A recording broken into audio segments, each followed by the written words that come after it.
Welcome to the Libertarian Counterpoint. I'm Richard Fields. On the program today, we have Matt Fleming, journalist at calwatchdog.com, John Cameron, the author of Rewire and Rekill, and Janine Kloss, who is the executive director of both the California Libertarian Party and the Sacramento Libertarian Party, and is a colleague at Foundation for Harmony and Prosperity.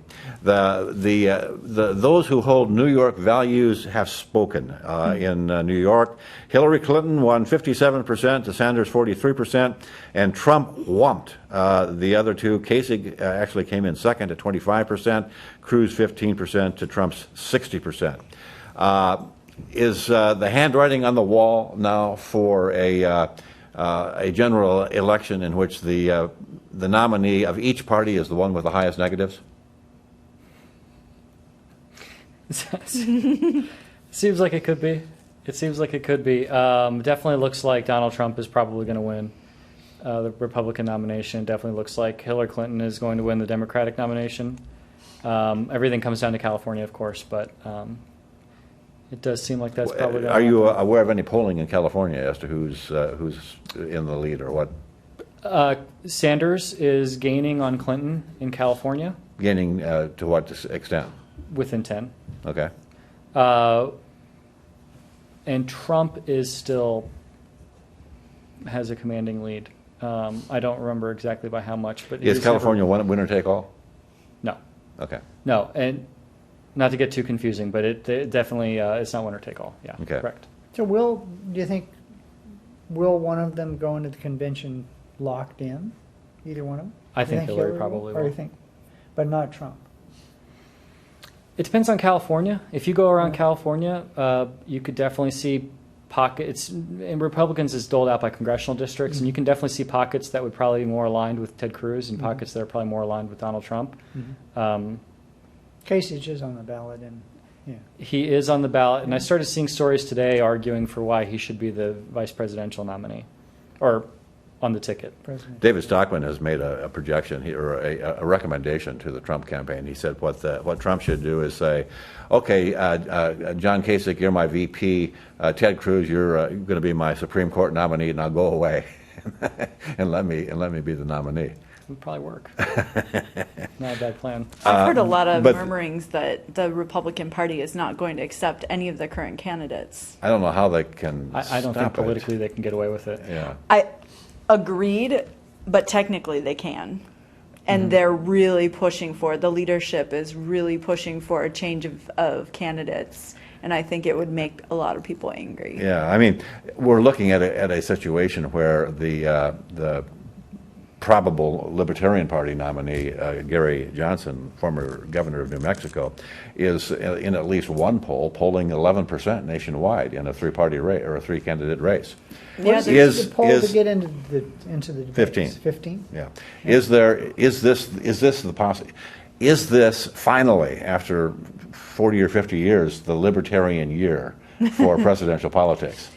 Well, first of all, we had three candidates, and all of them are unique and attracting people from different camps within the Libertarian Party. We have more than three, but go on. Three main candidates. Thank you. Okay. I apologize. I think there's 11 total, but there's three that are kind of showing up and running a full-time campaign, if you will. The reason why I'm so interested in what the Republican Party chooses to do with this nomination is because I'm a total poacher. You know, if we have like 1% of the people, that means all the other people are in a different party. So I'm waiting for, other parties to crumble, and then we can get more people. So I'm really only watching out of just gross fascination. But I think that will play into whether or not Gary gets a lot more support, because a lot of people who are currently supporting Trump will likely defect if they pull shenanigans, if you will, and that will play into how much of that percentage he gets. There's 6 or 7 major polling places, and at 11%, he's doing pretty well. The funny thing is that they're just assuming his endorsement, even though the Libertarian Party hasn't even endorsed. They're going to endorse I believe it's Labor Day weekend down in Florida. Memorial Day weekend. Memorial, thank you. Memorial Day weekend down in Florida. So it'll be interesting because I see a lot of support for the 3 different Libertarian candidates. You have John McAfee, Austin Peterson, and Gary Johnson. And oddly enough, Austin has actually been working with the Libertarian Party 8 times longer than John and twice as long as Gary. So even though he's half their age, he's 35 and they're 70 and 63, I believe. He actually has the longest history with the Libertarian Party. So they're each pulling these different groups of people within the tent. And I'm very curious to see how the endorsement goes. Well, you saw you were at the Libertarian Party California convention, right? Mm-hmm. And there was a debate, and I watched a little bit of it on whatever got on YouTube. Mm-hmm. What was the feeling in the room as to who should be the nominee nationally? So there was a Stossel debate, which was actually aired on Fox Business, and that was the same weekend as we had our convention. And the convention, they did a straw poll, so we just basically like dropped candies in a bowl for the candidates, and it came out, I don't remember the count exactly, but it was Johnson, Peterson, McAfee, and Feldman were the top order? 4. In that order? I believe so, yeah. Okay. Yeah, and it wasn't a landslide. I mean, you would think 2 years ago or 4 years ago, it would have been, Gary Johnson all day long. And a lot of the people who are in the Libertarian Party remember, I mean, that's how I came in. I was working on his campaign in 2012. And now all of a sudden there's this competition out of nowhere. And it's kind of like throwing everyone off. But it's healthy. Competition, free market, healthy. Yeah, well, it's interesting. I mean, John McAfee has his own baggage. He's a person of interest in a murder in Belize, and I own some property in Belize, so I know a little bit about the background there. Yeah, there's, possibility that he is innocent, possibility that he's not. Who knows? I think Clinton's proven that, illegal activity is not a hindrance to I guess you've got a point there. I mean, how many people have they killed? It's a lot, right? Yeah, I was going to say that's mostly sexcapades, but there's a little bit of murder and mayhem too. Not that I'm condoning murder. I'm just saying the American people are very interesting. Anyway, very forgiving of everything but transgender jokes. Anyway, it's interesting. McAfee was talking about doing a third-party run. As an independent, before he started talking about the Libertarian Party. He was running in the Cyber Party, and then he realized he didn't have ballot access. Exactly. The Libertarian Party has ballot access in all 50 states. Nobody else does. Right. Or does anybody else have a chance of getting ballot access in more than a handful of states at this late stage? Right. And I have a question, just a tactical, strategic question. Are there Republicans, or Democrats for that matter, who are plotting to take over the Libertarian Party to run one of their own? So, well, I love that you're going to be in Florida because I can't fly during that time. So I'm really glad you're going to represent California. However, I'm told by people who've been in the Libertarian Party longer than I've been alive that it is that there are safeguards in place for that to not happen. And honestly, I mean, we're kind of a crazy show all on our own, so I don't know how they would come in and make it any worse, to be honest. But there are supposedly safeguards, so I wouldn't spend a lot of time worrying about that. Quick question: especially if they pull shenanigans with Trump and Trump decides to go independent? I mean, if he gets, he can't get on the ballot, can he? Well, I don't know, but he's got enough money if he decides to spend. He doesn't like to spend his own money. He likes to spend other people's money. But if you spend $500 million... He likes free media is what he likes. What? He likes free media is what he likes. Yeah. Well, I was going to say, if he spends... Has anyone calculated his net worth? And it depends on who it goes anywhere from 2.5 to, he says 7, and I think Forbes says 3-ish. Mm-hmm. And he says, whatever. Not counting it. The point is, he could probably come up with $500 million to throw at a campaign out of his own pocket if he wanted to. Yeah, but you got to get on the ballot, and the ballot access laws are such that it's too late in most states. I think, right? I do think, to speak to your point, though, the success of Bernie Sanders and the success of Donald Trump, and just the lack of consensus in the country, I think does speak to a major opportunity for the Libertarian Party with the right message and the right ability to get that message out. I think that there's real opportunity here. Yeah, it's interesting. exciting. I'm one of those nerds that listens to Washington Journal on C-SPAN in Sure. the morning. Yeah. Every morning, that's what I do. I listen to on headphones while I'm doing my my exercise routine, and they have call-in shows all the time. And the interesting thing about that particular program is they don't screen the calls like Hannity or Limbaugh or the rest of them do. It's totally unscreened calls. Whoever can get through on the line, that's who they put on the air. They and do have a delay, though. They've got they used to not have a delay, but now they do have a delay. Okay. But that's but it's still on screen, and I can't tell you how many people who when asked who are you supporting for president, say, well, I'm thinking about either Bernie or Trump. I can't make up my mind which. Now, Well, that's weird. except that it's not, because both There are of some them similarities, yeah. both of them are the Rorschach test for the not the establishment. anti-establishment. Yeah. They are not the establishment. That's the image, at least, that they're putting out there. Now, I'm not so Bernie sure. is establishment. Well, I say that's the image. I think Yeah. Bernie is as establishment as you can get from a left, liberal, progressive point of view, and Donald is he's been oiling the wheels of crony capitalism for his entire career. So I think they are establishment, but the image that they're putting out there is that they're not. Yeah. No, and to speak to that point, I mean, whether or not a libertarian could win this time is a little bit maybe hasty, but if presented in the right opportunity, a libertarian could gain a lot of mainstream recognition this time, which could, I mean, I'm not ruling it out that anybody could win, but the system, From a pragmatic from a pragmatic standpoint, you standpoint, can gain there's a an lot of opportunity here membership. to get mainstream recognition. Yeah. Which Well, could be a major step. the interesting thing is within the Libertarian Party, Gary's considered the establishment, and it's the same fight you're seeing in the other parties. It baffles my And mind. Peterson is considered the Cruz and because he's more of a social conservative. And McAfee and McIntyre is is- How long is has Trey Trump, been a yeah. libertarian? since 2012.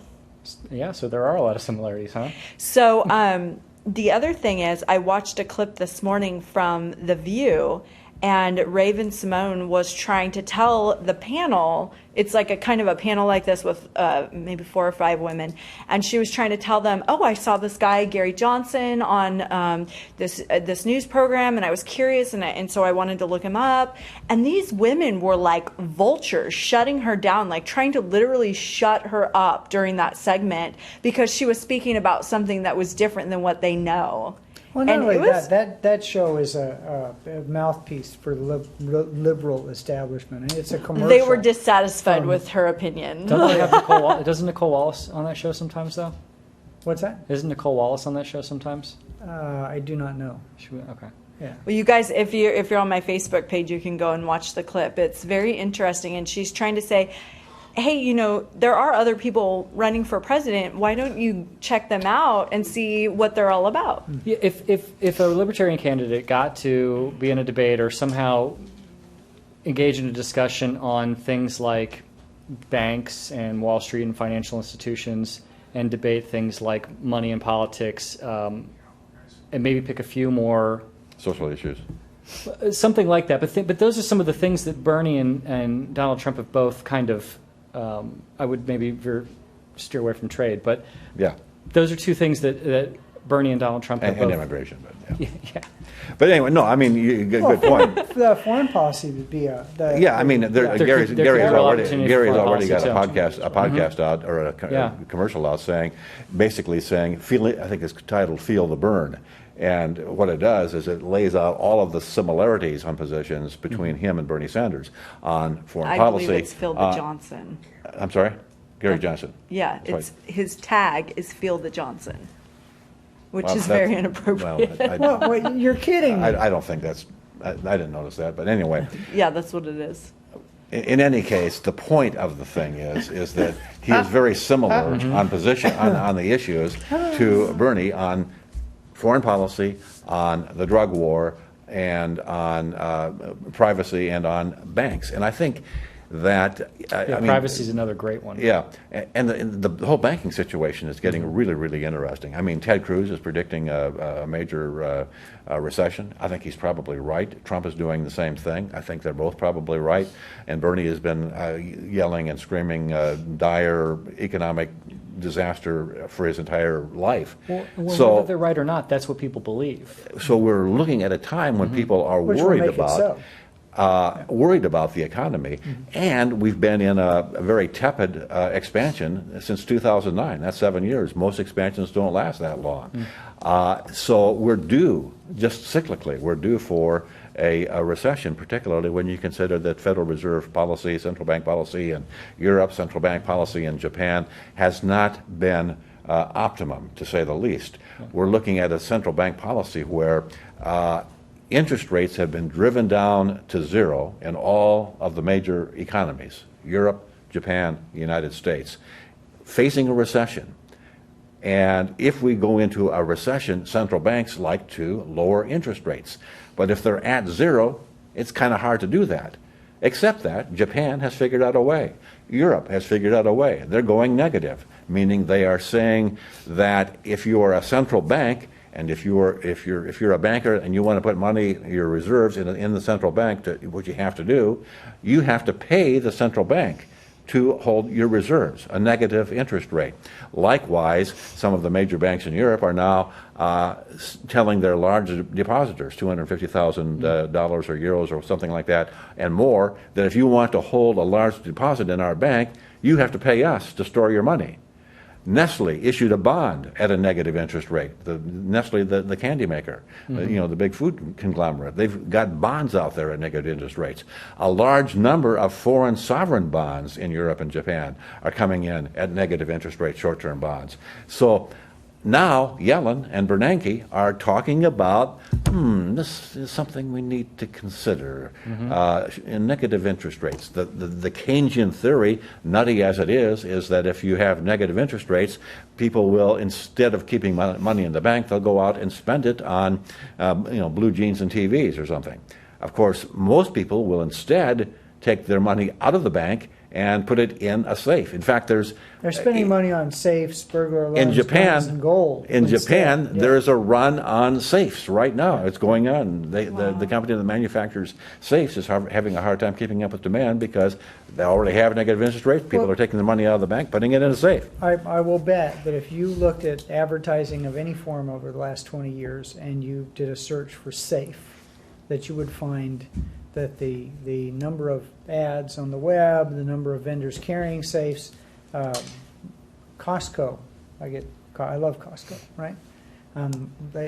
They sell a lot of safes, and I would think that if you wanted to buy a safe 20 years ago, you wouldn't be able to find one ad for it anywhere other than in the Safe Journal, and if there is such a thing. So it's true. People are going back to the basics, and which is exactly the opposite of what the government programs are trying. People are you have people putting away 6 months supplies of food. You have this prepper, so that the mainstream consciousness, whether they realize what's going on or not, people are scared, and that's a good thing for the Libertarian Party. I think it's a bad thing for if you don't want to live in a cave tent. But the politicians have figured this out.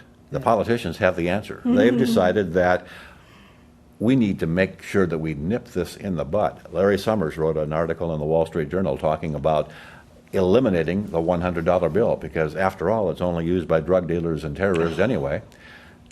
They haven't been to a grocery store lately. The 500-euro bill and the 200-euro bill in Europe, they're talking about phasing those out for the same reason. Already in Spain and in France and in Sweden, cash transactions over, I think, a couple, 3,000 euro are illegal. If you want to spend more than a couple, 3,000 euro in those countries, you have to do it through an electronic transfer or through a check. Bitcoin? What, Bitcoin? Well, Bitcoin has got them scratching their heads. They're trying to figure out how to counteract that as well. And the other thing that has them scratching their heads, of course, is gold and silver. So a lot of smart money is going into gold and silver, and I guess into Bitcoin. But the point is, we are looking at what can I call it? We're looking at a confluence of really interesting things happening in the economy and happening politically. And if we do go to negative interest rates and limitations on the use of cash in this country within the election cycle, and if that coincides with the depression, that it seems to me that would also work in favor of somebody who uses a Ron Paul sound money approach to talking about politics, and that's something that libertarians can do, and Republicans, particularly Trump and Bernie Sanders, simply would not be able to do. Well, it's or Hillary, for that matter. It's an interesting time where people are hyper aware of social issues and social freedoms, if you will, and even civil liberties, and then they're also becoming more hyper aware of the economy, and both of those things we have the best message on. So now it's a matter of taking advantage of that opportunity, because it's a time where people are interested in both. You'll always have your hardcore Democrats, new age Democrats that are socialists, and your hardcore Republicans who are very socially conservative, but the moderate is growing like gangbusters. That's the fastest growing party, and they're defecting to no party preference, especially in California. So taking that group of people and providing them a vehicle or a message to express themselves is exactly what we need to do right now. And it's just a matter of the best way to do that. And so I think that's a free market. So when I see so many candidates coming forward on the Libertarian Party, I'm okay with it, because I know that in the long run that's going to produce the best results over time. One of the other signature issues of Bernie Sanders, other than trashing banks and the rich, is talking about the necessity, of course, of a $15 minimum wage. He's arguing with Hillary, who thinks $12 is sufficient. Well, California just passed a $15 minimum wage. And tell us what happened, Matt, in Los Angeles.